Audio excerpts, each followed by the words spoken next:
আসসালামু আলাইকুম। আশা করি আপনারা সবাই ভালো আছেন, আমিও ভালো আছি। গতকাল তো আমি একটা জার্নি শুরু করছিলাম যে প্রবাসী যারা আছেন তারা আমি গ্রাম বা গ্রামের বিভিন্ন পরিবেশ আমি দেখাইমু। সো আজকে আমি মসজিদ দেখাইমু। আমরা মসজিদও খাম হয়েছে, খাম হওয়ার পর তনে অনেক আছেন যে দেখছেন না মসজিদ। আজকে মসজিদ দেখাইমু, আপনারা দেখবা দেখা। মসজিদও যাওয়ার সময় বটবাইল গালিফাই দিলাম, তো তানোর লগে মসজিদে রওনা দিলাম।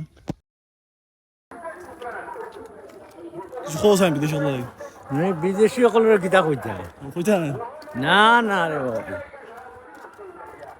যত চিনে তারার কাছে আমার সালাম আর দোয়া।